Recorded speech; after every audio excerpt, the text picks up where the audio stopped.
ਸਤਿ ਸ਼੍ਰੀ ਅਕਾਲ। ਤੁਸੀਂ ਜੁੜੇ ਹੋਏ ਹੋ ਪੰਜਾਬੀ ਰੇਡੀਓ ਇਸੇ ਦੇ ਨਾਲ ਤੇ ਮੈਂ ਹਾਂ ਪ੍ਰਵੀਨ ਸ਼ਰਮਾ ਲੈ ਕੇ ਹਾਜ਼ਰ ਹਾਂ ਪ੍ਰੋਗਰਾਮ ਖਬਰ ਤੇ ਨਜ਼ਰ।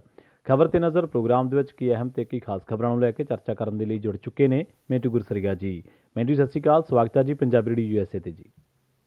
ਸ਼ੁਕਰੀਆ ਸਾਰਿਆਂ ਨੂੰ, ਸਤਿ ਸ੍ਰੀ ਅਕਾਲ ਜੀ। ਸਤਿ ਸ਼੍ਰੀ ਅਕਾਲ ਜੀ। ਪ੍ਰੋਗਰਾਮ ਦੇ ਵਿੱਚ ਅੱਗੇ ਵਧਣ ਤੋਂ ਪਹਿਲਾਂ ਧੰਨਵਾਦ ਕਰਦੇ ਚਲੀਏ ਸਪਾਂਸਰਸ ਦਾ, ਜਿਹੜੇ ਜ਼ਰੀਆ ਬਣਦੇ ਨੇ ਇਹਨਾਂ ਪ੍ਰੋਗਰਾਮਾਂ ਨੂੰ ਤੁਹਾਡੇ ਤੱਕ ਪਹੁੰਚਾਉਣ ਦੇ ਲਈ। ਖਾਲਸਾ ਇੰਸ਼ੋਰੈਂਸ ਏਜੰਸੀ ਵਾਲੇ, ਜਿਨ੍ਹਾਂ ਤੋਂ ਤੁਸੀਂ ਹਰ ਤਰੀਕੇ ਦੀ ਇੰਸ਼ੋਰੈਂਸ ਲੈ ਸਕਦੇ ਹੋ। ਇੰਸ਼ੋਰੈਂਸ ਬਾਰੇ ਪਤਾ ਕਰਨ ਦੇ ਲਈ ਇਹਨਾਂ ਦਾ ਨੰਬਰ ਹੈ 408 272 2500। ਇਹ 1992 ਤੋਂ ਲਗਾਤਾਰ ਇੰਸ਼ੋਰੈਂਸ ਬਿਜ਼ਨਸ ਦੇ ਵਿੱਚ ਸ਼ਾਨਦਾਰ ਸੇਵਾਵਾਂ ਦੇ ਰਹੇ ਨੇ ਤੇ ਅਮਰੀਕਾ ਭਰ ਦੇ ਵਿੱਚ ਇੰਸ਼ੋਰੈਂਸ ਕਰਦੇ ਨੇ। ਵਾਮਾ ਕੇਅਰ, ਮੈਡੀਕੇਅਰ ਜਾਂ ਫਿਰ ਕਵਰਡ ਕੈਲੀਫੋਰਨੀਆ ਬਾਬਤ ਪਾਲਿਸੀ ਕਰਵਾਉਣ ਦੇ ਲਈ, ਸਲਾਹ ਲੈਣ ਦੇ ਲਈ ਅੱਜ ਹੀ ਕਾਲ ਕਰੋ 408 272 2500 ਤੇ। ਟਰਕੀਅਨ ਇਮੀਗ੍ਰੇਸ਼ਨ ਲਾ ਫਰਮ ਵਾਲੇ ਜੇ ਟਰਕੀਅਨਾਂ, ਟੌਨੀ ਟਰਕੀਅਨਾਂ ਦੇ ਨਾਲ ਤੁਸੀਂ ਯੂਐਸ ਇਮੀਗ੍ਰੇਸ਼ਨ ਬਾਬਤ ਕੋਈ ਵੀ ਸਲਾਹ ਕਰਨੀ ਹੈ, ਕੋਈ ਵੀ ਸਵਾਲ ਪੁੱਛਣਾ ਤੇ ਇਹਨਾਂ ਦਾ ਨੰਬਰ ਹੈ 415 909 0503। ਕ੍ਰਿਸ਼ਨ ਧਨੋਟਾ ਯੂਨੀਵਰਸਿਟੀ ਜੀਐਲ ਨਿਊ ਵਾਲੇ ਟਰੱਕ ਵਾਸ਼ ਕਰਦੇ ਨੇ, ਆਇਲ ਚੇਂਜ ਕਰਦੇ ਨੇ, ਏਅਰ ਬ੍ਰੇਕਾਂ ਦਾ ਕੰਮ ਤਸੱਲੀ ਬਖਸ਼ ਕਰਵਾ ਸਕਦੇ ਹੋ। ਨਵੇਂ ਪੁਰਾਣੇ ਟਾਇਰ ਵੀ ਇਹਨਾਂ ਤੋਂ ਮਿਲਦੇ ਨੇ। ਲੋਕੇਸ਼ਨ ਸੈਂਤਾ ਨੀਲਾ ਦੀ ਨਿਮਾ ਸੋਦਾ ਦੇ ਨਾਲ ਗੱਲ ਕੀਤੀ ਜਾ ਸਕਦੀ ਹੈ 209 277 0113 ਤੇ। ਜਸਵਿੰਦਰ ਸਿੰਘ ਨਾਗਰਾ ਰੋਜ਼ਵੈਲ, ਅਵਤਾਰ ਸਿੰਘ ਸੰਘਾ ਯੂਨੀਵਰਸਿਟੀ ਤੇ ਬਲਦੇਵ ਸਿੰਘ ਕੰਗ ਯੂਨੀਵਰਸਿਟੀ ਤੋਂ। ਇਹਨਾਂ ਸਾਰੇ ਹੀ ਸਪਾਂਸਰਸ ਦਾ ਬਹੁਤ ਬਹੁਤ ਧੰਨਵਾਦ। ਤੇ ਜੇਕਰ ਤੁਸੀਂ ਵੀ ਪੰਜਾਬੀ ਰੇਡੀਓ ਇਸੇ ਦੇ ਇਹਨਾਂ ਪ੍ਰੋਗਰਾਮਾਂ ਨੂੰ ਸਪਾਂਸਰ ਕਰਨਾ ਚਾਹੁੰਦੇ ਹੋ ਤਾਂ ਸਟੂਡੀਓ ਦਾ ਨੰਬਰ ਹੈ 408 272 5200। ਅੱਜ ਦਾ ਇਹ ਖਬਰ ਤੇ ਨਜ਼ਰ ਪ੍ਰੋਗਰਾਮ ਸਾਲ 2025 ਦੀ 23 ਅਕਤੂਬਰ ਦਾ ਪ੍ਰੋਗਰਾਮ ਹੈ ਤੇ ਦਿਨ ਅੱਜ ਵੀਰਵਾਰ ਹੈ। ਮਿੰਟੂ ਜੀ, ਖਬਰਾਂ ਦੇ ਬਣਾਈਏ ਤੋਂ ਸ਼ੁਰੂਆਤ ਕਰੀਏ ਆਪਾਂ ਬਿਹਾਰ ਇਲੈਕਸ਼ਨ ਤੋਂ। ਤੇਜਸਵੀ ਯਾਦਵ ਨੂੰ ਮੁੱਖ ਮੰਤਰੀ ਦਾ ਚਿਹਰਾ ਬਣਾਤਾ ਜੀ। ਬਿਲਕੁਲ, ਅੱਜ ਦੀ ਜੇ ਆਪਾਂ ਦੇਖੀਏ ਤਾਂ ਇਹ ਨੈਸ਼ਨਲ ਪੋਲਿਟਿਕਸ ਜਾਂ ਬਿਹਾਰ ਦੇ ਇਲੈਕਸ਼ਨ ਦੇ ਸੰਦਰਭ ਦੇ ਵਿੱਚ ਇੱਕ ਵੱਡੀ ਖਬਰ ਹੈ। ਗੱਲ ਇਹ ਆ ਕਿ ਦੋਨਾਂ ਹੀ ਪਾਸਿਆਂ ਤੋਂ, ਮਤਲਬ ਇਹ ਜੀ ਨਹੀਂ ਹੈ ਕਿ ਚਾਹੇ ਉਹ ਐਨਡੀਏ ਚਾਹੇ ਇੰਡੀਆ, ਇਹਨਾਂ ਦੋਹਾਂ ਹੀ ਗੱਠਜੋੜਾਂ 'ਚ ਕਿਤੇ ਨਾ ਕਿਤੇ ਥੋੜਾ ਤਰੇੜ ਵਾਲਾ ਮਸਲਾ ਸੀ, ਥੋੜਾ ਟਿਕਟਾਂ ਦੀ ਵੰਡ ਨੂੰ ਲੈ ਕੇ ਸੀ, ਤੇ ਸਭ ਤੋਂ ਵੱਡਾ ਭੰਬਲ ਭੁਸ ਆ ਕੇ ਚਿਹਰਾ ਕਿਹੜਾ ਹੋਏਗਾ। ਜੀ ਜੀ। ਹੁਣ ਦੇਖੋ, ਭਾਰਤੀ ਜਨਤਾ ਪਾਰਟੀ ਦੀ ਅਗਵਾਈ ਵਾਲਾ ਜਿਹੜਾ ਗੱਠਜੋੜ ਸੀ ਉਹ ਲਗਾਤਾਰ ਪ੍ਰੈਸ਼ਰਾਈਜ਼ ਕਰ ਰਿਹਾ ਸੀ ਇਹਨਾਂ ਨੂੰ ਕਿ ਤੁਹਾਡਾ ਦਾਅਵੇਦਾਰ, ਤੁਹਾਡਾ ਸਿਆਸੀ ਬਰਾਤ ਦਾ ਲਾੜਾ ਦੁਲਹਾ ਕਿੱਥੇ ਆ। ਇਸ ਚੀਜ਼ ਨੂੰ ਲੈ ਕੇ, ਕਿਉਂਕਿ ਇਹਨਾਂ ਦੇ ਵਿੱਚ ਤਣਾਤਣੀ ਸੀ। ਲਾਲੂ ਫੈਮਿਲੀ ਚਾਹੁੰਦੀ ਸੀ ਕਿ ਬਿਹਾਰ ਦੇ ਵਿੱਚ ਅਸੀਂ ਜ਼ਿਆਦਾ ਤਾਕਤ ਰੱਖਦੇ ਆ, ਸਾਨੂੰ ਤੁਸੀਂ ਮੁੱਖ ਮੰਤਰੀ ਦੇ ਚਿਹਰੇ ਦੀ ਦਾਅਵੇਦਾਰੀ ਦਿਓ। ਦੂਜੇ ਪਾਸੇ ਜਿਹੜੇ ਕੁਝ ਹੋਰ ਮਤਲਬ ਕਿ ਅਲਾਇੰਸ ਦੇ ਵਿੱਚ ਇਹਨਾਂ ਦੇ ਨਾਲ ਦੇ ਬੰਦੇ ਸਨ ਜਾਂ ਇਹਨਾਂ ਦੇ ਆਪਣੇ ਲੀਡਰ ਸਨ, ਜੀ ਉਹ ਨਹੀਂ ਸਨ ਚਾਹੁੰਦੇ, ਕਿਉਂਕਿ ਆਕਾਂਖਿਆਵਾਂ ਸਾਰਿਆਂ ਦੀਆਂ ਇੱਕੋ ਜਿਹੀਆਂ ਹੁੰਦੀਆਂ ਨੇ। ਜਾਂ ਜਿਹੜੀ ਖੇਤਰੀ ਪੋਲਿਟਿਕਸ ਹੁੰਦੀ ਆ ਉਹਦੇ ਵਿੱਚ ਤੁਹਾਨੂੰ ਪਤਾ ਕਿਸੇ ਦੀ ਕਿਸੇ ਨਾਲ ਵਿਗੜੀ ਹੁੰਦੀ ਹੈ, ਕਿਸੇ ਦੀ ਕਿਸੇ ਨਾਲ ਵਿਗੜੀ ਹੁੰਦੀ ਹੈ। ਇਸ ਤਰ੍ਹਾਂ ਦੇ ਸਮੀਕਰਨ ਇਸੇ ਤਰਜ਼ ਦੇ ਨਾਲ ਚੱਲਦੇ ਆ। ਤਾਂ ਇਹ ਇੱਕ ਮਾਮਲਾ ਇਸ ਤਰ੍ਹਾਂ ਦਾ ਬਣ ਗਿਆ ਕਿ ਇੱਕ ਵੇਲਾ ਏਦਾਂ ਦਾ ਆਇਆ ਕਿ ਸ਼ਾਇਦ ਇੰਡੀਆ ਗੱਠਜੋੜ ਟੁੱਟ ਜਾਏਗਾ, ਐਸੀ ਸੰਭਾਵਨਾ ਜਿਹੜੀ ਆ ਉਹ ਚੱਲਣ ਲੱਗ ਪਈ। ਤੇ ਗੋਦੀ ਮੀਡੀਆ, ਤੁਹਾਨੂੰ ਪਤਾ ਜਿੱਦਾਂ ਇਲੈਕਸ਼ਨ ਕਮਿਸ਼ਨ ਆਫ ਇੰਡੀਆ ਹੈ, ਗੋਦੀ ਮੀਡੀਆ ਵੀ ਇੱਕ ਤਰ੍ਹਾਂ ਨਾਲ ਭਾਰਤੀ ਜਨਤਾ ਪਾਰਟੀ ਦਾ ਵਿੰਗ ਹੈ। ਜਦੋਂ ਉਸਨੂੰ ਇਸ ਤਰ੍ਹਾਂ ਦੀ ਚੀਜ਼ ਕੋਈ ਦਿਖਾਈ ਦਿੰਦੀ ਆ, ਉਹ ਉਸਨੂੰ ਬਹੁਤ ਵਧਾ ਚੜਾ ਕੇ ਫਿਰ ਪੇਸ਼ ਕਰਨਾ ਸ਼ੁਰੂ ਕਰ ਦਿੰਦਾ ਹੈ। ਹੋਇਆ ਕੀ ਆ ਕਿ ਦੇਖੋ, ਮੈਂ ਵਾਰ-ਵਾਰ ਕਹਿੰਦਾ ਕਿ ਜਿਹੜਾ ਬਿਹਾਰ ਦਾ ਇਲੈਕਸ਼ਨ ਆ ਉਹ, ਕਿਉਂਕਿ ਹਿੰਦੀ ਪੱਟੀ ਦਾ ਦੂਜਾ ਸਭ ਤੋਂ ਵੱਡਾ ਸੂਬਾ ਹੈ ਬਿਹਾਰ, ਜੇ ਆਪਾਂ ਵੇਖੀਏ ਸਹੀ ਹੈ, ਤੇ ਇਸੇ ਸੂਬੇ ਦੇ ਵਿੱਚੋਂ ਹੋ ਕੇ ਗੁਜ਼ਰਨੀ ਆ 29 ਵਾਲੀ ਸੱਤਾ। ਕਿਉਂਕਿ ਸਿੱਧਮ ਸਿੱਧੀ ਲੜਾਈ ਹੈ ਨਾ, ਦੋ ਗੱਠਜੋੜ, ਦੋ ਚਿਹਰੇ ਨੈਸ਼ਨਲ, ਉਹ ਇੱਥੇ ਲੜ ਰਹੇ ਨੇ ਸਿੱਧਮ ਸਿੱਧਾ। ਯਾਨੀ ਗੱਠਜੋੜ ਦੋ ਖੇਤਰੀ ਹੋ ਗਏ, ਨਿਤਿਸ਼ ਤੇ ਲਾਲੂ, ਤੇ ਦੋ ਕੌਮੀ ਚਿਹਰੇ ਮੋਦੀ ਤੇ ਰਾਹੁਲ। ਸਿੱਧਮ ਸਿੱਧੀ ਲੜਾਈ ਹੈ ਜੀ। ਤਾਂ ਹਿੰਦੀ ਪੱਟੀ ਦੇ ਵਿੱਚ ਜੇ ਮੰਨ ਲਓ ਸਿੱਧਮ ਸਿੱਧੀ ਲੜਾਈ ਰਾਹੁਲ ਗਾਂਧੀ ਜਿੱਤ ਲੈਂਦੇ ਆ ਤਾਂ ਉਹਨਾਂ ਦਾ ਕੰਮ ਤੇ ਏਦਾਂ ਹੋ ਗਿਆ। 29 ਵਾਸਤੇ ਜੋ ਉਹ ਜਦੋਜਹਿਦ ਕਰ ਰਹੇ ਨੇ, ਜਾਂ ਨਰਿੰਦਰ ਮੋਦੀ ਨੂੰ ਕਮਜ਼ੋਰ ਕਰਨ ਦੀ ਜਿਹੜੀ ਉਹ ਜਦੋਜਹਿਦ ਕਰ ਰਹੇ ਆ ਕਿ ਇੱਕ ਵਾਰੀ ਨਰਿੰਦਰ ਮੋਦੀ ਨੂੰ ਹਟਾ ਦਿੱਤਾ ਜਾਵੇ। ਜਿਵੇਂ ਨਰਿੰਦਰ ਮੋਦੀ ਦੀ ਰਿਪਲੇਸਮੈਂਟ ਹੋਏਗੀ, ਤਿਵੇਂ ਹੀ ਸਾਡੇ ਸਿਤਾਰੇ ਚਮਕ ਸਕਦੇ। ਤਾਂ ਮਤਲਬ ਕਿ ਇੱਕ ਪਾਸੇ ਇਹ ਸੋਚ ਹੈ ਤੇ ਦੂਜੇ ਪਾਸੇ ਨਰਿੰਦਰ ਮੋਦੀ ਹੋਰਾਂ ਨੂੰ ਪਤਾ ਕਿ ਹਿੰਦੀ ਭਾਸ਼ਾਈ ਇਲਾਕਿਆਂ ਦੇ ਵਿੱਚ ਹਾਰਨ ਦਾ ਮਤਲਬ ਹੈ ਕਿ ਤੁਸੀਂ ਬਿਲਕੁਲ ਹਾਸ਼ੀਏ ਤੇ ਚਲੇ ਜਾਓਗੇ। ਜੀ ਸਹੀ ਹੈ। ਇਸੇ ਕਰਕੇ ਉੱਥੇ ਮਤਲਬ ਕਿ ਉਮੀਦਵਾਰਾਂ ਨੂੰ ਚੁੱਕਿਆ ਜਾ ਰਿਹਾ, ਪੁਰਾਣੇ ਖਾਤੇ ਜਾਂ ਕੇਸ ਮੁਕੱਦਮੇ ਖੋਲੇ ਜਾ ਰਹੇ ਆ, ਉੱਥੇ ਪੈਸਾ ਵੰਡਿਆ ਜਾ ਰਿਹਾ, ਗਿਫਟ ਵੰਡੇ ਜਾ ਰਹੇ, ਬਥੇਰਾ ਕੁਝ ਕੀਤਾ ਜਾ ਰਿਹਾ। ਤਾਂ ਯਾਨੀ ਇਹ ਦੋ ਪਾਸਿਆਂ ਦੀ, ਦੋਹਾਂ ਹੀ ਹਿੱਤਾਂ ਦੀ ਲੜਾਈ ਆ ਕਿ ਇੱਕ ਪਾਸੇ ਵਿਰੋਧੀ ਧਿਰ ਦਾ ਹਿੱਤ ਆ ਤੇ ਦੂਜੇ ਪਾਸੇ ਸੱਤਾਧਾਰੀ ਦਾ ਹਿੱਤ ਆ। ਹੁਣ ਅਸਲ ਦੇ ਵਿੱਚ ਕੀ ਆ ਕਿ ਰਾਹੁਲ ਗਾਂਧੀ ਨੂੰ ਇਹਨਾਂ ਗੱਲਾਂ ਦਾ ਅਧਿਐਨ ਕਰਕੇ ਇਲਮ ਹੈ ਕਿ ਮੈਂ ਇਸ ਲੜਾਈ ਦੇ ਵਿੱਚ ਜੇ ਪਛੜ ਗਿਆ ਤੇ ਬਹੁਤ ਨੁਕਸਾਨ ਹੋਏਗਾ। ਸੋ ਇਸੇ ਵਾਸਤੇ ਜੋ ਖਬਰ ਸਾਡੇ ਤੱਕ ਹੈ, ਜੋ ਮੇਰੀ ਜਾਣਕਾਰੀ ਹੈ, ਕਾਂਗਰਸ ਦੇ ਸੋਰਸਸ ਜੋ ਗੱਲ ਦੱਸ ਰਹੇ ਨੇ ਕਿ ਰਾਹੁਲ ਗਾਂਧੀ ਨੇ ਖੁਦ ਟੈਲੀਫੋਨ ਕੀਤਾ ਕਿ ਅਸ਼ੋਕ ਗਹਿਲੋਤ ਨੂੰ ਭੇਜ ਰਿਹਾ, ਮੈਂ ਦੱਸੋ ਕੀ ਚਾਹੀਦਾ ਤੁਹਾਨੂੰ। ਲਾਲੂ ਫੈਮਿਲੀ ਨੂੰ ਕਿਹਾ ਕਿ ਜੋ ਤੁਸੀਂ ਕਹੋਗੇ ਅਸ਼ੋਕ ਗਹਿਲੋਤ ਤੁਹਾਡੀ ਬੈਠਕ 'ਚ ਬੈਠਾ ਹੋਏਗਾ।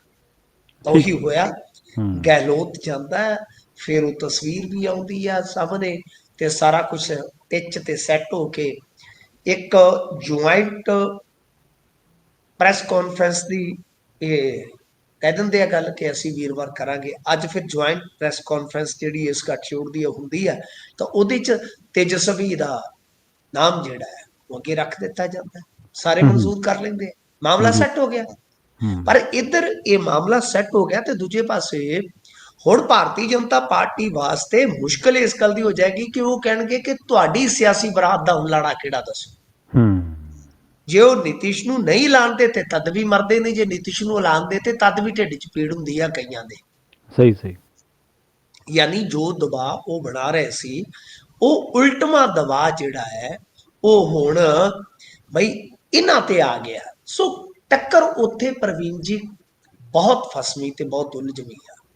ਪਰ ਤੇਜਸਵੀ ਨੂੰ ਜਿਸ ਤਰ੍ਹਾਂ ਐਲਾਨਿਆ ਗਿਆ ਜੀ ਚਿਹਰਾ, ਤੇ ਦੂਜੀ ਗੱਲ ਇਹ ਆ ਕਿ ਜਿਸ ਤਰ੍ਹਾਂ ਕਾਂਗਰਸ ਨੇ ਬਹੁਤ ਘੱਟ ਸੀਟਾਂ ਤੇ ਕੰਪਰੋਮਾਈਜ਼ ਕੀਤਾ ਹੈ, ਮੇਰੇ ਖਿਆਲ ਦੇ ਨਾਲ ਫਾਈਟ ਜਿਹੜੀ ਆ ਹੁਣ ਬਣਨੀ ਸਟਾਰਟ ਹੋ ਜਾਏਗੀ। ਤੇ ਜੇ ਇਹ ਫਾਈਟ ਜਿਹੜੀ ਹੈ ਉਹ ਨੈਕ ਟੂ ਨੈਕ ਚਲੇ ਜਾਂਦੀ ਹੈ ਤਾਂ ਕਾਫੀ ਖਿਚੜੀ ਵਾਲਾ ਮਾਹੌਲ ਉੱਥੇ ਬਣੇਗਾ। ਔਰ ਮਾਫ ਕਰਨਾ, ਮੈਂ ਪੰਜਾਬ ਦੀ ਤਸਵੀਰ ਵੀ 27 ਵਾਲੀ ਲਗਭਗ ਬਿਹਾਰ ਵਾਲੀ ਦੇਖ ਰਿਹਾ ਜੀ। ਆਈਓ ਕੁਛ ਹੋਏਗਾ ਇੱਥੇ। ਜੀ ਮਿੰਟੂ ਜੀ, ਦੋ ਨੁਕਤੇ ਆ ਜਿਹੜੇ ਤੁਸੀਂ ਇਸ ਗੱਲਬਾਤ ਦੇ ਵਿੱਚ ਚੱਕਿਆ ਤੇ ਜਿਹਦੇ ਵਿੱਚ ਮੈਨੂੰ ਲੱਗਦਾ ਆਪਾਂ ਸਾਰੇ ਬੰਦੇ ਸਹਿਮਤ ਹੋਵਾਂਗੇ। ਇੱਕ ਤਾਂ ਇਹ ਵੀ ਜਿਹੜਾ ਇਹ ਗੋਦੀ ਮੀਡੀਆ ਉਹ ਇਲੈਕਸ਼ਨ ਕਮਿਸ਼ਨ ਵਾਂਗ ਵੈਂਗੀ ਬਣਿਆ ਪਿਆ ਉਹਨਾਂ ਦਾ, ਤੇ ਦੂਜਾ ਇਹ ਵੀ ਅਸ਼ੋਕ ਗਹਿਲੋਤ ਜਾਂ ਕਹਿ ਲਓ ਵੀ ਜਿਹੜੇ ਆਰਜੇਡੀ, ਕਿਉਂਕਿ ਉੱਥੇ ਆਪਾਂ ਆਰਜੇਡੀ ਦੀ ਸਿਆਸਤ ਨਾਲ ਸਹਿਮਤ ਹੋਈਏ ਨਾ ਹੋਈਏ ਇੱਕ ਵੱਖਰੀ ਗੱਲ ਆ, ਪਰ ਜਿਹੜਾ ਤੇਜਸਵੀ ਯਾਦਵ ਨੇ ਉੱਥੇ ਐਜ਼ ਏ ਆਪੋਜੀਸ਼ਨ ਲੀਡਰ ਕੰਮ ਕੀਤਾ ਜਾਂ ਆਪਣੇ ਆਪ ਨੂੰ ਮੁੱਖ ਤੌਰ ਤੇ ਰੱਖਿਆ ਮੂਹਰੇ, ਤਾਂ ਮੈਨੂੰ ਲੱਗਦਾ ਕਾਂਗਰਸ ਨੂੰ ਅੱਜ ਦੇਣਾ ਹੀ ਪਿਆ ਲਾਲੂ ਪ੍ਰਸਾਦ ਯਾਦਵ ਨੂੰ। ਦੇਖੋ ਉੱਥੇ ਤਾਂ ਹਾਂ ਬਿਲਕੁਲ ਉਹਨਾਂ ਦੀ ਸਟ੍ਰਾਈਕ ਰੇਟ ਵੀ ਬਿਹਤਰ ਸੀ ਪਿਛਲੇ ਇਲੈਕਸ਼ਨ 'ਚ। ਕਾਂਗਰਸ ਦੀ ਗਲਤੀ ਰਹੀ ਕਿਉਂਕਿ ਇਹਨਾਂ ਨੇ ਸੀਟਾਂ ਜ਼ਿਆਦੀਆਂ ਲਈਆਂ, ਜਿੱਤ ਇਹਨਾਂ ਤੋਂ ਅਸੀਂ 20 ਦੇ ਕਰੀਬ ਹੋਈਆਂ ਸੀ, ਜਦਕਿ ਉਹਨਾਂ ਦੀ ਸਟ੍ਰਾਈਕ ਰੇਟ ਬਹੁਤ ਜ਼ਬਰਦਸਤ ਸੀ। ਜੇ ਉਸੇ ਸਟ੍ਰਾਈਕ ਦੇ ਨਾਲ ਮੰਨ ਲਓ ਉਹ ਮਾਰ ਜਾਂਦੇ ਸੀਟਾਂ ਤੇ ਸਰਕਾਰ ਬਣਦੀ ਸੀਗੀ। ਤੇ ਦੂਜੀ ਗੱਲ ਇਹ ਕਿ ਦੇਖੋ ਉੱਥੇ ਜਿਹੜੀ ਬਿਹਾਰ ਦੀ ਕਾਸਟ ਕੰਪੋਜੀਸ਼ਨ ਹੈ ਉਹ ਬਹੁਤ ਟੇਢੀ ਆ। ਸਹੀ ਗੱਲ, ਬਿਲਕੁਲ ਕੰਪਲੀਕੇਟਡ, ਠੀਕ ਹੈ ਨਾ ਜੀ। ਉਹਦੇ 'ਚ ਜਿੱਦਾਂ ਕੁਰਮੀ ਆ ਜਾਂ ਜਿਹੜੇ ਉਹ ਆ, ਉਸ ਪੱਧਰ ਦੀ ਜਿਹੜੀ ਵੋਟ ਹੈ ਉਹ ਨਿਤਿਸ਼ ਦੇ ਨਾਲ ਹੈ। ਕੁਝ ਮਤਲਬ ਕਿ ਯਾਦਵ ਐਂਡ ਜਿਹੜੇ ਕੁਝ ਹੋਰ ਇੱਧਰ ਬੈਕਵਰਡ ਕਲਾਸਿਸ ਆ ਜਾਂਦੀਆਂ ਉਹ ਇੱਧਰ ਆ, ਮਤਲਬ ਕਿ ਲਾਲੂ ਦੇ ਨਾਲ ਹੈ, ਜਾਂ ਮੁਸਲਿਮ ਵੋਟ ਆ ਜਾਂਦਾ ਇੱਧਰ, ਲੈਫਟ ਵੋਟ ਆ ਜਾਂਦਾ ਇੱਧਰ। ਤਾਂ ਇਸ ਤਰ੍ਹਾਂ ਇਹਨਾਂ ਨੂੰ ਪਤਾ ਹੈ ਕਿ ਜੇ ਅਸੀਂ ਵੋਟ ਬੈਂਕ ਇਕੱਠਾ ਰੱਖਾਂਗੇ ਤਾਂ ਹੀ ਸਾਡਾ ਭਲਾ ਹੈ। ਕਾਂਗਰਸ ਵੀ ਇਹ ਸੋਚ ਕੇ ਚੱਲ ਰਹੀ ਹੈ, ਲਾਲੂ ਫੈਮਿਲੀ ਨੂੰ ਵੀ ਪਤਾ ਹੈ ਕਿ ਅਸੀਂ ਵੱਧ ਤੋਂ ਵੱਧ ਹਾਸਲ ਕਰੀਏ, ਉਹਦਾ ਵੱਧ ਤੋਂ ਵੱਧ ਸਾਨੂੰ ਫਾਇਦਾ ਹੈ।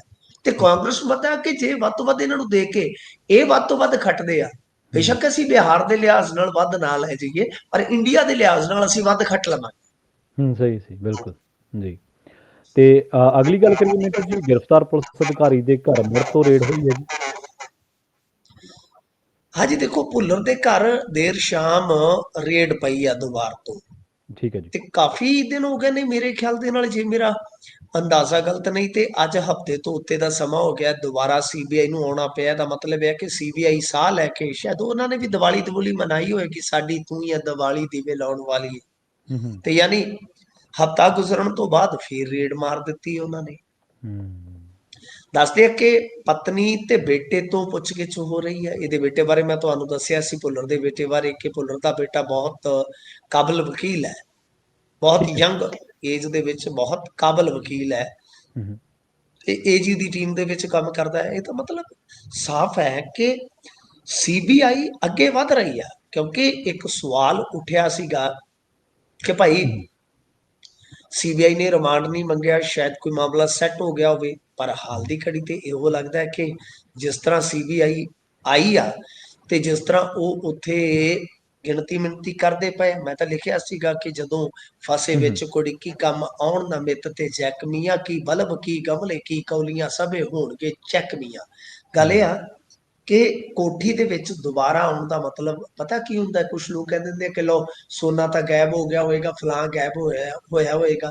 ਹਜ਼ੂਰ ਠੀਕ ਹੈ, ਜੋ ਉਹਨਾਂ ਨੇ ਮੌਕੇ ਤੋਂ ਰਿਕਵਰ ਕਰਨਾ ਸੀ ਉਹ ਕਰ ਚੁੱਕੇ ਆ। ਜੋ ਉਹਨਾਂ ਦੇ ਕੰਮ ਦਾ ਨਹੀਂ ਸੀ ਉਹ ਛੱਡ ਗਏ। ਹੁਣ ਦੁਬਾਰਾ ਕੀ ਲੈਣ ਆਏ ਆ? ਸੁਣੋ ਕਿ ਕੋਠੀ ਦੀ ਪੈਮਾਇਸ਼ ਹੋਏਗੀ। ਕੋਠੀਆਂ ਦੇ ਅੱਜ ਕੱਲ ਗਮਲੇ ਹਜ਼ਾਰਾਂ ਤੱਕ ਦੇ ਆਉਂਦੇ ਨੇ। ਅੱਜ ਕੱਲ ਬਲਬ ਜਿਹੜੇ ਆ ਉਹਨਾਂ ਦੀ ਕੀਮਤ ਬਹੁਤ ਹੈ। ਉਹ ਅਸੈਸਮੈਂਟ ਹੋਏਗੀ ਜੀ ਸਾਰੇ ਸਮਾਨ ਦੀ। ਸਹੀ ਗਮਲਾ ਸਾਡੇ ਘਰੇ ਵੀ ਪਿਆ 20-50 ਰੁਪਏ ਦਾ, ਤੇ ਗਮਲੇ ਹਜ਼ਾਰਾਂ ਚ ਵੀ ਆਉਂਦੇ ਨੇ। ਉਹ ਕੱਲੇ ਗਮਲੇ ਹੀ ਗਿਣ ਲਈਏ ਤਾਂ ਉਹ ਵੀ ਅਸੈਸਮੈਂਟ ਚ ਆ ਜਾਣਾ ਹੈ। ਜੀ। ਸੋ ਕੁਝ ਲੋਕ ਸਾਡੇ ਕਿਆਫੇ ਲਾਉਂਦੇ, ਲਓ ਜੀ ਏਦਾਂ ਹੋ ਜਾਏਗਾ ਓਦਾਂ ਹੋ ਜਾਏਗਾ। ਐਸਾ ਕੁਛ ਨਹੀਂ ਹੁੰਦਾ। ਤੇ ਅਸੀਂ ਤੇ ਉਹ ਦੌਰ ਵੇਖਿਆ ਕਿ ਬਾਦਲਾਂ ਦੇ ਘਰੇ ਵੀ ਆ ਕੇ ਉਹਨਾਂ ਨੇ ਏਦਾਂ ਹੀ ਫੀਤੇ ਮਾਰੇ ਸਨ ਜਦੋਂ ਕੈਪਟਨ ਅਮਰਿੰਦਰ ਸਿੰਘ ਸਰਕਾਰ ਆਈ ਹੈ। ਸੋ ਮੇਰੇ ਖਿਆਲ ਦੇ ਨਾਲ ਸੀਬੀਆਈ ਫੇਰ ਜਿਹੜੀ ਇਸ ਮਾਮਲੇ ਦੇ ਵਿੱਚ ਹੁਣ ਦੁਬਾਰਾ ਐਕਟਿਵ ਹੋਈ ਆ, ਤਾਂ ਹੋ ਸਕਦਾ ਹੈ ਕਿ ਇਸ ਅਸੈਸਮੈਂਟ ਤੋਂ ਬਾਅਦ ਉਹ ਰਿਮਾਂਡ ਵੀ ਹਾਸਲ ਕਰਨ। ਕਿਉਂਕਿ ਦੇਖੋ ਜਿਹੜਾ ਕ੍ਰਿਸ਼ਨੂ ਸ਼ਾਰਦਾ ਹੈ, ਜਾਂ ਤਾਂ ਉਹ ਸਾਰਾ ਫੁੱਲ ਖੋਲ ਦੇਗਾ ਪੁੱਲ ਪੱਟੀ, ਜਾਂ ਹੋ ਸਕਦਾ ਵਾਅਦੇ ਮਾਫ ਗਵਾਹ ਬਣ ਜਾਵੇ। ਕਿਉਂਕਿ ਜੋ ਖਬਰਾਂ ਆ ਰਹੀਆਂ ਨੇ ਕਿ ਇਸ ਰੇਂਜ ਦੇ ਵਿੱਚ ਬਹੁਤ ਕੁਝ ਹੋ ਰਿਹਾ ਸੀ। ਮੋਹਾਲੀ ਦੇ ਵਿੱਚ ਪੱਬ ਕਲੱਬ ਜਿਹੜੇ ਚੱਲਦੇ ਆ ਉਹਨਾਂ ਦੇ ਨਾਲ ਸੈਟਿੰਗ ਸੀਗੀ। ਇਸ ਤੋਂ ਇਲਾਵਾ ਬਿਲਡਰਸ, ਇਸ ਤੋਂ ਇਲਾਵਾ ਸਕ੍ਰੈਪ ਕਾਰੋਬਾਰੀ, ਬਥੇਰਾ ਕੁਛ ਹੈ। ਯਾਨੀ ਕਹਿਣ ਦਾ ਮਤਲਬ ਇਹ ਆ ਕਿ 3 IPS ਤੋਂ ਵੀ ਸੀਬੀਆਈ ਪੁੱਛਗਿੱਛ ਕਰ ਚੁੱਕੀ ਆ। 4-5 DSP ਪੱਧਰ ਦੇ ਜਿਹੜੇ ਆ ਉਹ ਰਡਾਰ ਤੇ ਚੱਲਦੇ ਪਏ। ਸੋ ਇਸ ਵਾਸਤੇ ਹਰਚਰਨ ਸਿੰਘ ਭੁੱਲਰ ਦੀਆਂ ਮੁਸ਼ਕਿਲਾਂ ਮੈਨੂੰ ਨਹੀਂ ਲੱਗਦਾ ਕਿ ਇਸ ਗੱਲ ਦੇ ਨਾਲ ਖਤਮ ਹੋ ਜਾਂਦੀਆਂ ਕਿ ਸੀਬੀਆਈ ਨੇ ਰਿਮਾਂਡ ਨਹੀਂ ਹਾਸਲ ਕੀਤਾ। ਸੀਬੀਆਈ ਰਿਮਾਂਡ ਦੁਬਾਰਾ ਵੀ ਹਾਸਲ ਕਰ ਸਕਦੀ ਹੈ।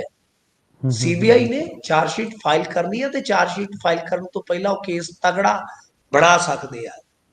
ਤੇ ਬਾਕੀ ਹੁਣ ਦੇਖਦੇ ਆ ਜੀ, ਅੱਜ ਵਾਲੀ ਰੇਡ ਆ ਜਿਹੜੀ ਉਹ ਕਦੋਂ ਤੱਕ ਚੱਲਦੀ ਹੈ ਤੇ ਉਸ ਤੋਂ ਬਾਅਦ ਫਿਰ ਇਹਨੂੰ ਕਿਵੇਂ ਉਹ ਕਨਕਲੂਡ ਕਰਦੇ ਨੇ, ਕੀ ਦੱਸਦੇ ਆ ਆਫੀਸ਼ੀਅਲੀ ਕਿ ਕੀ ਕੁਝ ਬਰਾਮਦ ਹੋਇਆ। ਪਰ ਇਹੀ ਲੱਗਦਾ ਹੈ ਕਿ HS ਭੁੱਲਰ ਦੀ ਮੁਸ਼ਕਲ ਘਟਣ ਵਾਲੀ ਨਹੀਂ, ਉਲਟਾ ਵਧਣ ਵਾਲੀ ਹੈ ਜੀ। ਜੀ। ਤੇ ਮਿੱਟ ਜੀ ਗੱਲ ਕਰੀਏ ਵੀਡੀਓ ਮਾਮਲੇ ਦੀ, ਆਮ ਆਦਮੀ ਪਾਰਟੀ ਤੇ ਭਾਜਪਾ ਆਮੋ ਸਾਹਮਣੇ ਹੈ ਜੀ। ਹਾਂਜੀ ਦੇਖੋ, ਅੱਜ ਪਹਿਲੀ ਮਰਤਬਾ ਮੁੱਖ ਮੰਤਰੀ ਭਗਵੰਤ ਮਾਨ ਇਸ ਮੁੱਦੇ ਤੇ ਬੋਲੇ ਆ। ਠੀਕ ਹੈ ਜੀ। ਉਹਨਾਂ ਨੇ ਮਤਲਬ ਕਿ ਇੱਕੋ ਆਪਾਂ ਗੱਲ ਕੱਲ ਕਹੀ। ਹੀ ਆਫ ਦਾ ਰਿਕਾਰਡ ਗੱਲ ਕਰ ਰਹੇ ਸੀ ਵੀ ਛੇਤੀ ਬੋਲਣਗੇ। ਠੀਕ ਹੈ, ਹਾਂਜੀ ਤੁਹਾਡੀ ਗੱਲ ਬਿਲਕੁਲ ਸਹੀ ਹੈ, ਬੋਲਣਗੇ। ਪਰ ਨਹੀਂ ਉਹ ਬਹੁਤ ਮਤਲਬ ਕਿ ਉਹਨਾਂ ਨੇ ਸੀਮਤ ਸ਼ਬਦ ਇਸਤੇਮਾਲ ਕੀਤੇ ਆ। ਠੀਕ ਹੈ। ਤੇ ਇਹਨਾਂ ਨੇ ਕਿਹਾ ਕਿ ਇਹ ਭਾਜਪਾ ਵਾਲੇ ਜਿਹੜੇ ਆ ਉਹ ਸਿਰਫ ਝੂਠ ਹੀ ਬੋਲਦੇ ਆ। ਸਿਰਫ ਉਹਨਾਂ ਨੇ ਆਹੀ ਵਾਕ ਜਿਹੜਾ ਹੈ ਉਹ ਇਸਤੇਮਾਲ ਕੀਤਾ ਹੈ ਕਿ ਭਾਜਪਾ ਵਾਲੇ ਝੂਠ ਬੋਲਦੇ ਆ। ਅੱਜ ਹੋਇਆ ਕੀ ਆ ਕਿ ਜਿਹੜੇ ਭਾਜਪਾ ਦੇ ਕਾਰਜਕਾਰੀ ਪ੍ਰਧਾਨ ਆ, ਉਹਨਾਂ ਨੇ ਸਵਾਲ ਕੀਤਾ ਸੀਗਾ ਕਿ ਭਾਈ ਅਸੀਂ ਪੁੱਛਣਾ ਚਾਹੁੰਦੇ ਹਾਂ ਮੁੱਖ ਮੰਤਰੀ ਨੂੰ ਕਿ ਨਿੱਕੀ ਨਿੱਕੀ ਗੱਲ ਤੇ ਤੁਸੀਂ ਲਾਈਵ ਹੋ ਕੇ ਬਹਿ ਜਾਂਦੇ ਹੋ, ਪੀਸੀ ਕਰਦੇ ਹੋ ਇਸ ਵੀਡੀਓ ਦੇ ਮਾਮਲੇ ਤੇ ਵੀ। ਤੇ ਉਸ ਤੋਂ ਬਾਅਦ ਬਲਤੇਜ ਪੰਨੂ ਹੋਰਾਂ ਨੇ ਈਸੀ ਕੀਤੀ ਮੋੜਵੀਂ ਕਿ ਭਾਈ ਇਹਦੇ ਤੇ ਕੋਰਟ ਦਾ ਆਰਡਰ ਆ ਚੁੱਕਾ ਹੈ, 24 ਘੰਟੇ ਹੋ ਗਏ, ਕੀ ਤੁਸੀਂ ਕੋਰਟ ਦੇ ਆਰਡਰ ਨੂੰ ਵੀ ਨਹੀਂ ਹੁਣ ਮੰਨਣ ਵਾਸਤੇ ਤਿਆਰ? ਮਤਲਬ ਕਿ ਇਹਨਾਂ ਦੀ ਖਿੱਚਤਾਣ ਜਿਹੜੀ ਆ ਉਹ ਆਪੋ ਵਿੱਚ ਦੀ ਰਹੀ ਆ। ਬਲਤੇਜ ਪੰਨੂ ਹੋਰਾਂ ਨੇ ਥੱਬਾ ਅਕਾਊਂਟ ਕੱਢ ਕੇ ਪ੍ਰਿੰਟ ਆਊਟ ਕਢਾ ਕੇ ਨਾਲ ਲਿਆਉਂਦੇ ਸਨ ਕਿ ਆਹ ਦੇਖੋ ਜੀ, ਇਹ ਭਾਰਤੀ ਜਨਤਾ ਪਾਰਟੀ ਦੇ ਬੰਦੇ ਆ ਜਿਨ੍ਹਾਂ ਨੂੰ ਫਲਾਂ ਫੋਲੋ ਕਰਦਾ, ਫਲਾਂ ਫੋਲੋ ਕਰਦਾ, ਫਲਾਂ ਫੋਲੋ ਕਰਦਾ ਹੈ। ਦੇਖੋ, ਇਹ ਮੈਂ ਤੁਹਾਨੂੰ ਪਹਿਲਾਂ ਹੀ ਦੱਸ ਦਿੱਤਾ ਹੈ ਕਿ ਇਸ ਵੀਡੀਓ ਦਾ ਇੰਡੀਆ ਦੇ ਵਿੱਚ ਨਤਾਰਾ ਜਿਹੜਾ ਹੋਣਾ ਸੀ ਹੋ ਚੁੱਕਾ ਹੈ। ਠੀਕ ਹੈ, ਕਿਉਂਕਿ ਕੋਰਟ ਨੇ ਆਰਡਰ ਕਰ ਦਿੱਤਾ, ਕੰਟੈਂਟ ਰਿਮੂਵ ਹੈ, ਅਕਾਊਂਟ ਵੀ ਰਿਮੂਵ ਹੋ ਜਾਣੇ ਆ, ਪਰਚੇ ਉਹਨਾਂ ਨੇ ਕੱਟ ਦਿੱਤੇ ਆ। ਤਾਂ ਗੱਲ ਜਿਹੜੀ ਹੈ ਉਹ ਹੁਣ ਇਹ ਆ ਕਿ ਜੇ ਰਾਜਨੀਤਿਕ ਬਹਿਸ ਮੁਬੈਸੇ ਦੀ ਗੱਲ ਕਰੀਏ, ਮੈਂ ਕੱਲ ਵੀ ਗੱਲ ਕਹੀ ਸੀਗੀ ਕਿ ਜੇ ਮੰਨ ਲਓ ਵੀਡੀਓ ਸੱਚ ਵੀ ਹੈ ਤਾਂ ਸੱਚੀ ਵੀਡੀਓ ਵਾਲੀ ਜਿਹਦੇ ਤੇ ਪ੍ਰਮਾਣਿਤ ਹੈ ਤੇ ਉਹ ਮੰਤਰੀ ਤੇ ਤੁਹਾਡੇ ਉੱਤੇ ਆ ਇਸ ਵੇਲੇ। ਆ ਮੰਡੀਆਂ ਦਾ ਸਾਰਾ ਕੰਮ ਕਰ ਉਹ ਸੰਭਾਲ ਰਿਹਾ ਜੀ। ਸਹੀ ਹੈ। ਤੇ ਗੱਲ ਇਹ ਆ ਕਿ ਹਾਲੇ ਜੇ ਭਾਜਪਾ ਦੇ ਲਿਹਾਜ਼ ਨਾਲ ਗੱਲ ਕਰੋਗੇ ਤੇ ਭਾਜਪਾ ਨੂੰ ਬੜਾ ਸਿੰਪਲ ਸਵਾਲ ਹੈ ਕਿ ਜੇ ਉਹਦੀ ਪ੍ਰਮਾਣਿਕਤਾ ਚੈੱਕ ਕੀਤੀ ਜਾ ਸਕਦੀ ਹੈ, ਤੁਸੀਂ ਇੱਥੋਂ ਪ੍ਰਮਾਣਿਕਤਾ ਚੈੱਕ ਕਰਾ ਕੇ ਨਿਤਾਰਾ ਕਰ ਦਿਓ। ਸਹੀ ਹੈ। ਸੈਂਟਰ ਫੋਰੈਂਸਿਕ ਲੈਬ ਤੁਹਾਡੀ ਆ, ਯੂਟੀ ਦੇ ਵਿੱਚ ਚੰਡੀਗੜ੍ਹ ਦੀ ਫੋਰੈਂਸਿਕ ਲੈਬ ਤੁਹਾਡੀ ਆ, ਪੰਜਾਬ ਦੀ ਆਪਣੀ ਫੋਰੈਂਸਿਕ ਲੈਬ ਵੀ ਹੈਗੀ ਹੈ ਮੇਰੇ ਖਿਆਲ ਦੇ ਨਾਲ, ਜੇ ਮੈਂ ਨਹੀਂ ਗਲਤ। ਕਿਤੋਂ ਵੀ ਕਰਵਾ ਲਓ, ਜੇ ਉਹ ਜੈਨੂਇਨ ਆ ਤੇ ਆਪੇ ਦਬਾਅ ਬਣੇਗਾ। ਪਰ ਜੇ ਗੱਲਾਂ ਕਰੀਏ ਭਾਰਤੀ ਜਨਤਾ ਪਾਰਟੀ ਦੇ ਵੀਡੀਓ ਵਾਲੇ ਇਤਿਹਾਸ 'ਚ ਜਾਵਾਂ, ਤੇ ਕੁਝ ਵੀ ਨਹੀਂ ਕੱਢ ਕੇ ਲਿਆਏ ਬਲਤੇਜ ਪੰਨੂ ਹੋਰੀ। ਜੀ। ਮੈਂ ਤੇ ਸੰਜੇ ਜੋਸ਼ੀ ਦੀ ਸੀਡੀ ਤੋਂ ਲੈ ਕੇ ਦੱਸ ਸਕਦਾ ਕਿ ਕੀ ਕੁਝ ਹੋਇਆ। ਸਹੀ। ਮਤਲਬ ਕਿ ਕਿਵੇਂ ਬਣਾਈਆਂ ਗਈਆਂ ਤੇ ਮੁੜ ਕੇ ਕਿਵੇਂ ਉਹਨਾਂ ਦੇ ਮਾਮਲਿਆਂ ਦੇ ਵਿੱਚ ਕਲੀਨ ਚਿੱਟ ਮਿਲੀ, ਇੱਕ ਇੱਕ ਬੰਦੇ ਨੂੰ ਟਿਕਾਣੇ ਲਾਇਆ। ਵਰੁਣ ਗਾਂਧੀ ਦੀਆਂ ਕਿੰਨੇ ਬਣਵਾਈਆਂ ਸਨ? ਤੁਹਾਡਾ ਤੇ ਇਤਿਹਾਸ ਹੈ ਭਾਰਤੀ ਜਨਤਾ ਪਾਰਟੀ ਦਾ। ਸਹੀ। ਤੁਸੀਂ ਸੱਚੀਆਂ ਵੀ ਬਣਾਉਂਦੇ, ਝੂਠੀਆਂ ਵੀ। ਤੇ ਰਹੀ ਗੱਲ ਆਮ ਆਦਮੀ ਪਾਰਟੀ ਵਾਲਿਆਂ ਦੀ, ਵੀ ਅੱਜ ਤੁਹਾਨੂੰ ਕਾਊਂਟ ਇਹ ਦਿੰਦੇ ਆ ਜਦੋਂ ਅੱਛਾ ਆ ਮੈਨੂੰ ਅੱਜ ਹੀ ਇਹਨਾਂ ਦਾ ਇੱਕ ਫੇਕ ਆਈਡੀ ਤੋਂ ਮਾਂ ਦੀਆਂ ਗਾਲਾਂ ਕੱਢਣ ਡਿਆ ਸੀ। ਮੈਂ ਬਲੌਕ ਨਹੀਂ ਕਰਦਾ ਹੁੰਦਾ ਛੇਤੀ ਕਿਤੇ ਪ੍ਰਵੀਨ ਜੀ, ਮੈਂ ਗਾਲ ਵਾਲੇ ਨੂੰ ਬਲੌਕ ਕਰਦਾ ਹੁੰਦਾ। ਸਹੀ। ਮੇਰੀ ਮਾਂ ਨੇ ਦੱਸੋ ਇਹਨਾਂ ਦਾ ਕੀ ਵਿਗਾੜਿਆ? ਸਹੀ ਗੱਲ, ਬਿਲਕੁਲ। ਇਹੀ ਤਾਂ ਘਟੀਆ ਪਾਣਾ ਗੰਦੀਆਂ ਗਾਲਾਂ। ਅੱਛਾ, ਉਹ ਅਕਾਊਂਟ ਜੇ ਤੁਹਾਨੂੰ ਕੱਢ ਕੇ ਦੇ ਦਈਏ ਕਿ ਲਓ ਇਹਨਾਂ ਨੂੰ ਦੇਖੋ, ਉਹ ਅਕਾਊਂਟ ਵੀ ਤੁਹਾਡੇ ਨਾਲ ਜੁੜ ਸਕਦੇ ਆ ਜਾ ਕੇ। ਸਹੀ ਗੱਲ, ਬਿਲਕੁਲ।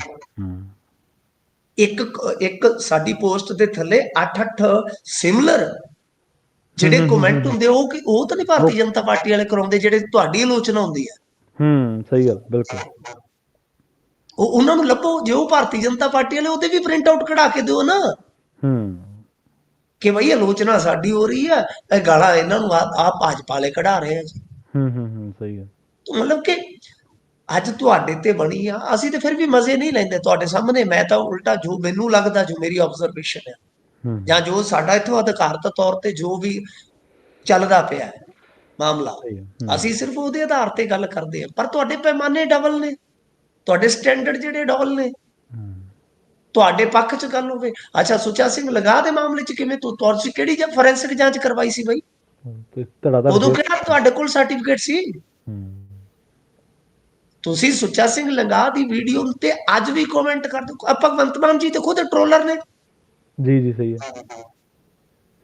ਬਲਤੇਜ ਪੰਨੂ ਹੋਰਾਂ ਨੇ ਪਿਛਲੇ ਦਿਨ ਕੀ ਬੱਚੇ ਵਾਲੀ ਖੇਡ ਸ਼ੁਰੂ ਕੀਤੀ ਹੋਈ ਸੀ, ਯਾਦ ਹੈ ਤੁਹਾਨੂੰ? ਹਾਂਜੀ, ਬਿਲਕੁਲ। ਤਾਂ ਮਤਲਬ ਤੁਹਾਨੂੰ ਆਪਣੀ ਬੁੱਕਲ ਦੇ ਵਿੱਚ ਵੀ ਝਾਕਣ ਦੀ ਜ਼ਰੂਰਤ ਹੈ ਸਰ। ਮਤਲਬ ਕਿ ਗੱਲ ਇਹ ਹੈ ਕਿ ਭਾਰਤੀ ਜਨਤਾ ਪਾਰਟੀ ਨੂੰ ਵੀ ਜੇ ਆਪਾਂ ਦੇਖੀਏ ਵੀ ਤੁਹਾਡੇ ਕੋਲ ਸਾਰਾ ਕੁਝ ਹੈ, ਤੁਸੀਂ ਇਸ ਤਰ੍ਹਾਂ ਦੀ ਰਾਜਨੀਤੀ ਕਰਦੇ ਠੀਕ ਨਹੀਂ ਲੱਗਦੇ, ਤੁਸੀਂ ਤੇ ਸਗੋਂ ਨਤਾਰਾ ਕਰ ਦਿਓ। ਜੇ ਤੁਹਾਡੇ ਚੀਫ ਮਿਨਿਸਟਰ, ਕਿਉਂਕਿ ਤੁਹਾਡਾ ਚੀਫ ਮਿਨਿਸਟਰ, ਤੁਹਾਡਾ ਸ਼ਬਦ ਦਾ ਮਤਲਬ ਹੁੰਦਾ ਕਿ ਆਪਣਾ ਸਾਰਿਆਂ ਦਾ, ਜੋ ਤੁਹਾਡਾ ਚੀਫ ਮਿਨਿਸਟਰ ਹੈ, ਜੇ ਕੋਈ ਬਾਹਰ ਬੈਠਾ ਬੰਦਾ ਬਦਨਾਮ ਕਰ ਰਿਹਾ ਹੈ ਤਾਂ ਉਹ ਚੀਫ ਮਿਨਿਸਟਰ ਤਾਂ ਇੰਡੀਅਨ ਸਟੇਟ ਦਾ ਹੈ ਨਾ। ਸਹੀ ਹੈ, ਬਿਲਕੁਲ। ਤਾਂ ਪਤਾ ਲੱਗ ਜਾਏਗਾ, ਪਤਾ ਲੱਗ ਜਾਏਗਾ ਕਿ ਕੋਈ ਚਾਲ ਤੇ ਨਹੀਂ। ਤੇ ਜੇ ਪ੍ਰਮਾਣਿਤ ਹੋ ਜਾਏਗੀ ਤੇ ਤੁਸੀਂ ਉਹਦੇ ਤੋਂ ਰਿਜ਼ਾਈਨ ਮੰਗ ਸਕਦੇ ਹੋ ਜੀ ਕਿ ਭਾਈ ਅਸਤੀਫਾ ਦੇ, ਆਪੇ ਦਬਾਅ ਬਣੇਗਾ, ਨਾਲੇ ਦਿੱਲੀ ਵਾਲਿਆਂ ਨੂੰ ਸੌਖ ਹੋ ਜੂ। ਸਹੀ ਹੈ।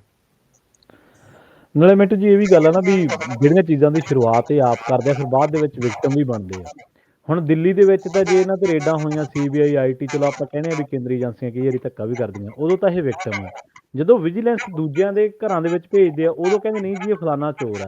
ਫਿਰ ਜੇ ਚੋਰ ਆ ਤਾਂ ਫਿਰ ਉਹਨਾਂ ਦੇ ਖਿਲਾਫ ਤੁਹਾਡੇ ਅਦਾਲਤਾਂ 'ਚ ਕੇਸ ਕਿਉਂ ਨਹੀਂ ਖੜ੍ਹਦੇ? ਤੁਸੀਂ ਨਾ ਅਦਾਲਤਾਂ 'ਚ ਜਾਂਦੇ, ਨਾ ਤੁਹਾਡੀ ਵਿਜੀਲੈਂਸ ਕੋਈ ਚੀਜ਼ਾਂ ਟਿਕਾਉਂਦੀ, ਉਹ ਸਾਰੇ ਬੰਦੇ ਬਾਹਰ ਆਏ ਫਿਰਦੇ ਆ। ਆਪਾਂ ਭਾਰਤ ਭੂਸ਼ਣ ਆਸ਼ੂ ਦੇ ਕੇਸ ਬਾਰੇ ਕਿੰਨੀ ਵਾਰੀ ਚਰਚਾ ਕੀਤੀ ਹੈ ਕਿ ਕਿੱਥੇ ਡਿੱਗੀਆਂ ਉਹ ਚੀਜ਼ਾਂ।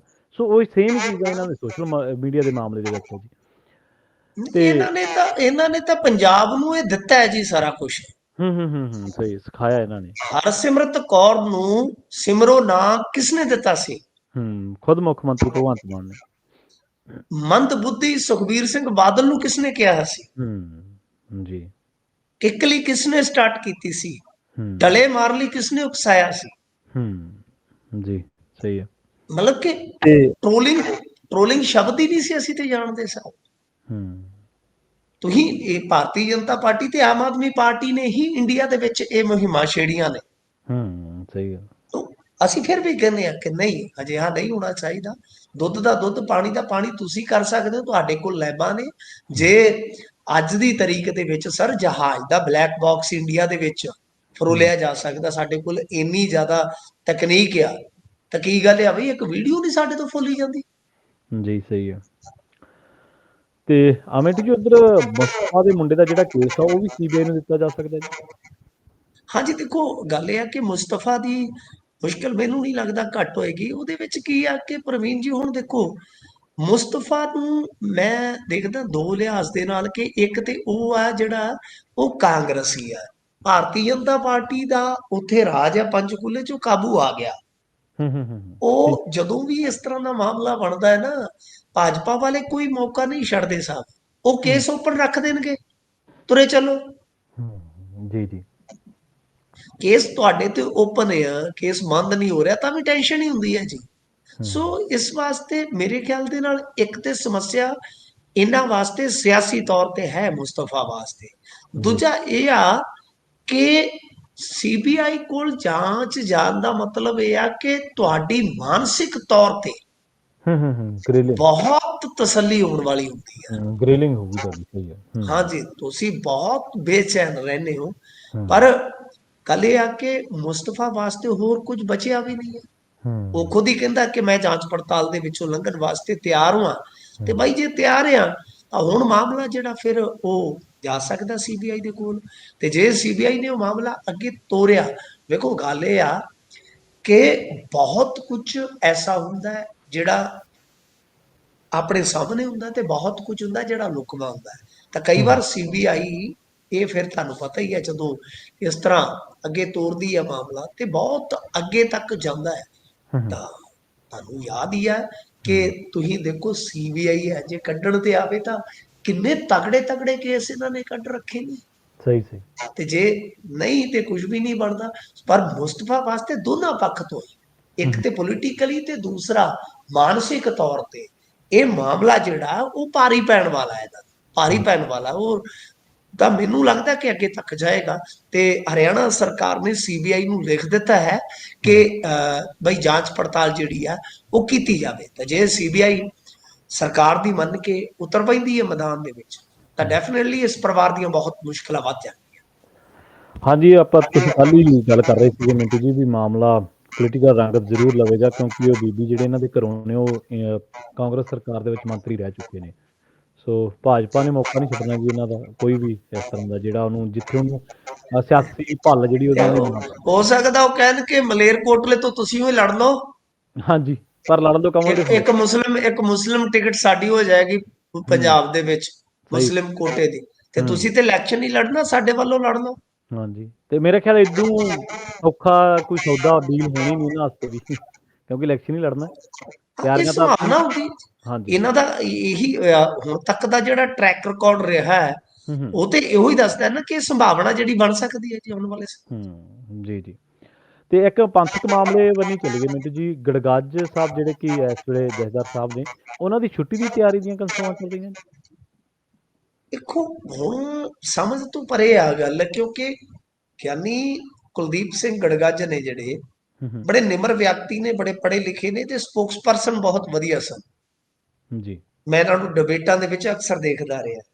ਇਹਨਾਂ ਨੇ ਮੀਟਿੰਗਾਂ ਵੀ ਬਥੇਰੀਆਂ ਕੀਤੀਆਂ, ਪਰ ਚਾਹੇ ਘੱਲੂਘਾਰਾ ਦਿਹਾੜਾ ਹੋਵੇ ਤੇ ਚਾਹੇ ਆਹ ਬੰਦੀ ਛੋੜ ਦਿਹਾੜਾ ਹੋਵੇ ਜਿਹੜਾ ਗੁਜ਼ਰ ਕੇ ਗਿਆ, ਇਹਨਾਂ ਨੂੰ ਉੱਥੇ ਪ੍ਰਵਾਨਿਤ ਨਹੀਂ ਕੀਤਾ ਗਿਆ।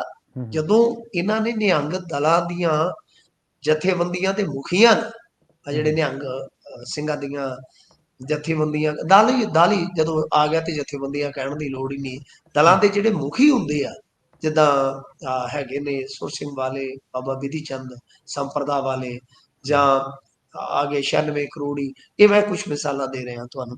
ਤਾਂ ਮਤਲਬ ਕਿ ਉਹ ਜਥੇਬੰਦੀਆਂ ਨੂੰ ਜਦੋਂ ਸਨਮਾਨਿਤ ਕਰਨ ਦਾ ਵੇਲਾ ਆਇਆ ਤੇ ਉਹਨਾਂ ਨੇ ਸਨਮਾਨ ਨਹੀਂ ਸੀ ਲਿਆ ਉਹਨਾਂ ਦੇ ਮੁਖੀਆਂ ਨੇ।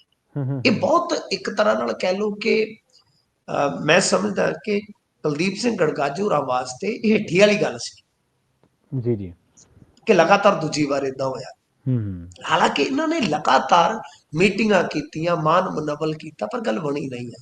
ਹੁਣ ਦੇਖੋ, ਜਿਹੜਾ ਐਸਜੀਪੀਸੀ ਦਾ ਜਨਰਲ ਇਜਲਾਸ ਹੁੰਦਾ ਹੈ ਉਹ ਹੁੰਦਾ ਨਵੰਬਰ ਦੇ ਵਿੱਚ, ਤੇ ਉਸ ਤੋਂ ਪਹਿਲਾਂ 25 ਅਕਤੂਬਰ ਨੂੰ ਕੁਲਦੀਪ ਸਿੰਘ ਗੜਗਾਜੂ ਹੋਰਾਂ ਦੀ ਦੁਬਾਰਾ ਦਸਤਾਰਬੰਦੀ। ਇਤਿਹਾਸ 'ਚ ਮੈਂ ਅੱਜ ਤੱਕ ਕਦੇ ਨਹੀਂ ਏਦਾਂ ਸੁਣਿਆ। ਮੈਂ ਮਤਲਬ ਕਿ ਪ੍ਰਵੀਨ ਜੀ, ਮੈਂ ਅਕਸਰ ਤੁਹਾਨੂੰ ਦੱਸਦਾ ਹੁੰਦਾ ਕਿ ਮੈਂ ਛੋਟਾ ਹੁੰਦਾ ਅਖਬਾਰ ਪੜ੍ਹਦਾ ਆਇਆ, ਛੋਟਾ ਹੁੰਦਾ, ਤਾਂ ਹੀ ਮੇਰੀ ਰੁਚੀ ਖਬਰਾਂ 'ਚ ਆ, ਤਾਂ ਹੀ ਮੈਨੂੰ ਬਹੁਤ ਪੁਰਾਣੀਆਂ ਖਬਰਾਂ ਯਾਦ ਰਹਿ ਜਾਂਦੀਆਂ। ਤਾਂ ਮੈਂ ਪੰਥਕ ਰਾਜਨੀਤੀ 'ਚ ਵੀ ਰੁਚੀ ਰੱਖਦਾ ਰਿਹਾ, ਕਿਉਂਕਿ ਜਦੋਂ ਅਸੀਂ ਸੰਭਲ ਰਹੇ ਸੀਗੇ, ਖਾੜਕੂ ਲਹਿਰ ਜਿਹੜੀ ਸੀਗੀ ਚੱਲ ਰਹੀ ਸੀਗੀ, ਫਿਰ ਉਹਦਾ ਅਸੀਂ ਪਤਨ ਦੇਖਿਆ। ਉਸ ਤੋਂ ਬਾਅਦ ਫਿਰ ਅਸੀਂ ਅਕਾਲੀ ਦਲ ਦਾ ਉਥਾਨ ਦੇਖਿਆ, ਫਿਰ ਅਕਾਲੀ ਦਲ ਦਾ ਪਤਨ ਦੇਖਿਆ। ਸਾਰਾ ਹੀ ਪੰਥਕ ਟੌੜੇ ਹੋਰਾਂ ਦਾ ਤੇ ਇਹਨਾਂ ਦਾ ਅਸੀਂ ਬਹੁਤ ਜ਼ਿਆਦਾ ਜਿਹੜਾ ਸੀਗਾ ਰੌਲਾ ਰੱਪਾ ਦੇਖਿਆ। ਯਾਨੀ ਪੰਥਕ ਰਾਜਨੀਤੀ ਵੀ ਅਸੀਂ ਬਹੁਤ ਉਠਕ ਬੈਠਕ ਚੋਂ ਦੇਖੀ ਆ, ਪਰ ਮੇਰੀ ਨਜ਼ਰੇ ਕੋਈ ਮਾਮਲਾ ਇਸ ਤਰ੍ਹਾਂ ਦਾ ਨਹੀਂ ਕਿ ਜਥੇਦਾਰ ਨੂੰ ਦੁਬਾਰਾ ਦਸਤਾਰਬੰਦੀ ਕਰਵਾਉਣੀ ਪਈ ਹੋਵੇ। ਮੇਰੇ ਮਤਲਬ ਚੇਤੇ ਚੇਤਾਂ ਦੀ ਕੋਈ ਗੱਲ ਨਹੀਂ ਹੈਗੀ। ਕੋਈ ਹੋਵੇ। ਮੱਕੜ ਸਾਹਿਬ ਨਾਲ ਤਾਂ ਤੁਹਾਡੀ ਇੱਕ ਆਡੀਓ ਵੀ ਵਾਇਰਲ ਹੋਈ ਸੀ। ਹਾਂਜੀ, ਮੱਕੜ ਸਾਹਿਬ ਨੂੰ ਸਵਾਲਾਂ ਦੀ ਇੱਕ ਆਡੀਓ ਵੀ ਤੁਹਾਡੀ ਵਾਇਰਲ ਹੋਈ ਸੀ ਸ਼ੁਰੂਆਤੀ ਦੌਰ ਦੇ ਵਿੱਚ। ਹਾਂ ਜੀ, ਉਹ ਐਸਜੀਪੀਸੀ ਦੇ ਉਦੋਂ ਪ੍ਰਧਾਨ ਸਨ। ਹਾਂ, ਮੈਂ ਉਦੋਂ ਨਵਾਂ ਆਇਆ ਸੀਗਾ, ਉਦੋਂ ਵਾਇਰਲ ਵੂਰਲ ਸ਼ਬਦ ਤੇ ਨਹੀਂ ਸੀ ਹੁੰਦੇ ਉਦੋਂ। ਹਾਂਜੀ, ਤਾਂ ਮਤਲਬ ਕਿ ਹਾਂ, ਬਿਲਕੁਲ ਤੁਹਾਨੂੰ ਕਾਫੀ ਯਾਦ ਆ। ਤਾਂ ਮਤਲਬ ਕਿ ਮੈਂ ਹਾਂਜੀ, ਮੈਂ ਲੱਖੋਵਾਲ, ਇਹ ਸਾਰੇ ਬੰਦਿਆਂ ਨਾਲ ਮੈਂ ਬਹੁਤ ਮਤਲਬ ਕਿ ਨੇੜ ਤੋਂ ਕੀਤੀਆਂ ਨੇ ਗੱਲਾਂ ਬਾਤਾਂ। ਕਹਿਣ ਦਾ ਭਾਵ ਇਹ ਆ ਕਿ ਪ੍ਰਵੀਨ ਜੀ, ਮੈਨੂੰ ਤੇ ਚੇਤਾ ਨਹੀਂ ਹੈ ਕਿ ਕਦੇ ਏਦਾਂ ਇਤਿਹਾਸ ਦੇ ਵਿੱਚ, ਜਾਂ ਆ 30-35 ਸਾਲ ਦਾ ਜਿਹੜਾ ਮੇਰਾ ਮਤਲਬ ਚੇਤਾ ਆ, ਇਹਦੇ ਵਿੱਚ ਤੇ ਕਦੇ ਏਦਾਂ ਨਹੀਂ ਹੋਇਆ ਕਿ ਦੁਬਾਰਾ ਇਹਨਾਂ ਨੇ ਤਖਤ ਸ੍ਰੀ ਕੇਸਗੜ੍ਹ ਤੇ ਇਹਨਾਂ ਦੀ ਦਸਤਾਰਬੰਦੀ ਦਾ ਸਮਾਗਮ ਰੱਖਤਾ। ਤਾਂ ਇਹ ਤੋਂ ਫਿਰ ਕਿਆਫਾ ਲੱਗਣ ਲੱਗ ਪਿਆ ਕਿ ਕੀ ਕਾਰਜਕਾਰੀ ਜਥੇਦਾਰੀ ਹੈ ਜਿਹੜੀ ਸ੍ਰੀ ਅਕਾਲ ਤਖਤ ਸਾਹਿਬ ਦੀ, ਉਹ ਹੀ ਛੱਡਣ ਜਾ ਰਹੇ ਕਿ ਉੱਥੇ ਪੱਕਾ ਜਥੇਦਾਰ ਇਹਨਾਂ ਨੂੰ ਨਿਯੁਕਤ ਕਰਕੇ ਇੱਥੇ ਕੋਈ ਨਵਾਂ ਜਥੇਦਾਰ ਸਰਪ੍ਰਵਾਨਤ ਲਾ ਦਿੱਤਾ ਜਾਵੇ। ਜਾਂ ਫਿਰ ਏਦਾਂ ਹੈ ਕਿ ਹੁਣ ਤੁਸੀਂ ਦੇਖੋ, ਬੰਦੀ ਛੋੜ ਦਿਹਾੜੇ ਤੇ ਤਾਂ ਅਸਹਿਮਤੀ ਰਹੀ ਹੈ ਦਲਾਂ ਦੇ ਮੁਖੀਆਂ ਦੀ, ਤਾਂ ਕੀ ਇੰਨੇ ਦਿਨਾਂ ਦੇ ਵਿੱਚ, ਯਾਨੀ ਜੇ ਆਪਾਂ ਦੇਖੀਏ ਤਾਂ 21 ਤੋਂ ਬਾਅਦ 14 ਪੂਰੇ 2 ਹਫ਼ਤਿਆਂ ਬਾਅਦ ਕੀ ਇਹਨਾਂ ਨੂੰ ਪ੍ਰਵਾਨਿਤ ਕਰ ਲਿਆ ਜਾਏਗਾ ਕਿ ਸਾਰੀਆਂ ਜਥੇਬੰਦੀਆਂ ਪਹੁੰਚ ਕੇ ਉੱਥੇ ਦਸਤਾਰ ਦੇ ਦੇਣਗੀਆਂ? ਜੀ ਸਹੀ ਹੈ। ਫਿਰ ਦੋਵਾਂ ਚੋਂ ਸੰਭਾਵਨਾ ਤੁਸੀਂ ਦੱਸੋ ਕਿਹੜੀ ਵੱਡੀ ਹੈ? ਬਿਲਕੁਲ। ਜੇ ਤਾਂ ਪ੍ਰਵਾਨਗੀ ਵਾਲੀ, ਤਾਂ ਫਿਰ ਤੇ ਬੰਦੀ ਛੋੜ ਦਿਹਾੜੇ ਤੇ ਵਧੀਆ ਮੌਕਾ ਸੀ। ਇਦੋਂ ਵਧੀਆ ਮੌਕਾ ਤਾਂ ਹਾਂਜੀ, ਤੇ ਫਿਰ 14 ਦਿਨਾਂ 'ਚ ਐਸਾ ਕੀ ਹੋਣ ਜਾ ਰਿਹਾ? ਸਹੀ ਹੈ।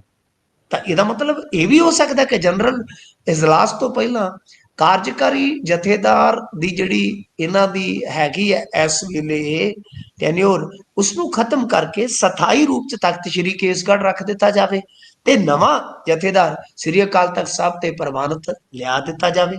ਇਹ ਵੀ ਹੋ ਸਕਦਾ। ਤਾਂ ਇਹ ਵੀ ਹੋ ਸਕਦਾ ਕਿ 14 ਦਿਨਾਂ 'ਚ ਧਾਮੀ ਸਾਹਿਬ ਹੋਰਾਂ ਨੂੰ ਇਹੋ ਜਿਹੀ ਉਮੀਦ ਵੱਜ ਗਈ ਆ ਕਿ ਸਾਰੇ ਸਹਿਮਤ ਹੋ ਜਾਣਗੇ। ਸਹੀ ਹੈ, ਬਿਲਕੁਲ।